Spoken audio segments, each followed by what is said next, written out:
You know, do you really want to be a Taoist hermit circulating the light for 200 years in a cave high up above timberline? You can, you know, there's nothing stopping you once you understand that this psychedelic vehicle is available. I'm appalled at that.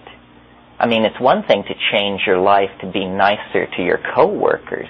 It's quite another to change your life to be incomprehensible to 99.9% of all humanity.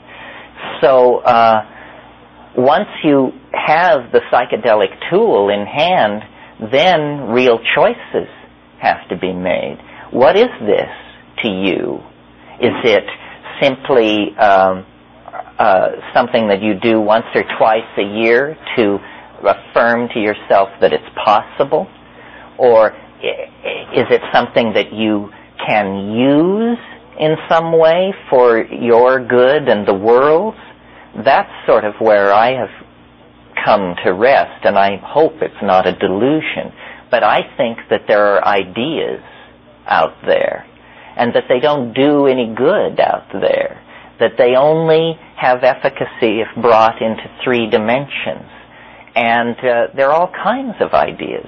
In fact, they are all ideas.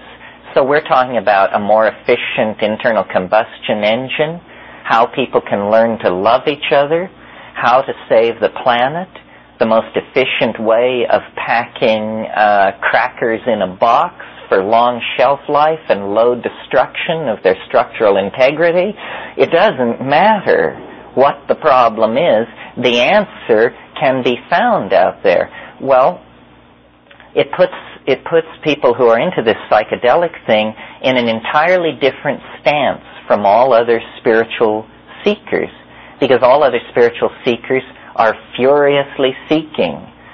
Psychedelic people are holding it back with all their power, because they are in the presence of the mystery, and then the trick is to get a spigot on it so that it can be turned on and off rather than just coming at you like a tidal wave a mile high and 20 miles wide.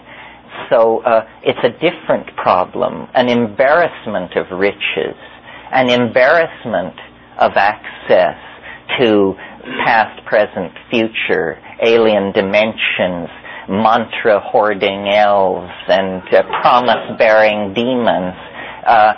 And so strangely enough, it creates a certain kind of conservatism. Now, I don't think that everybody realizes this.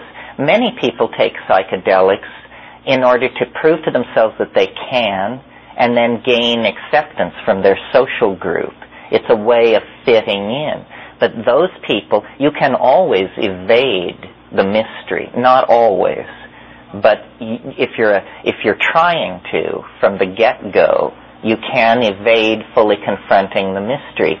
And but if it's what you want, you will quickly discover that you have hit the main vein, and that changes the rules of the game pretty entirely. And because it's hardly different from death, because you're not going to recognize yourself.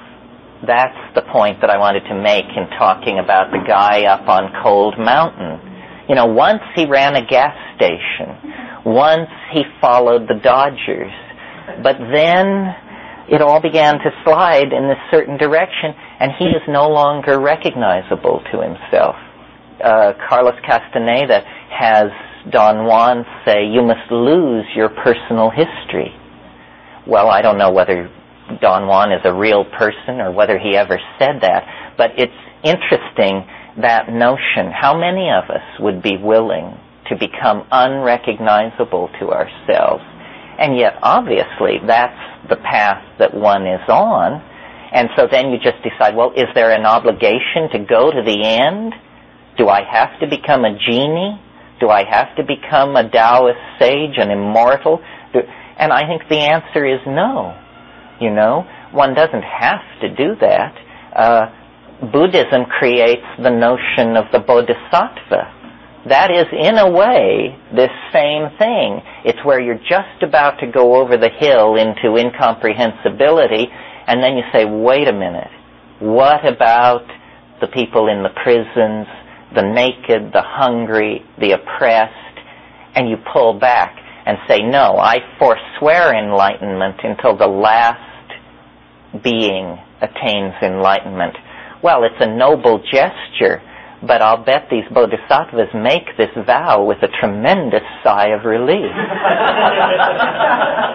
Now they know what they're going to do with their lives. Oh, good, I'm going to work in prisons and counsel the dying and get into political action. Geez, for a minute I thought I was going to go straight into the light.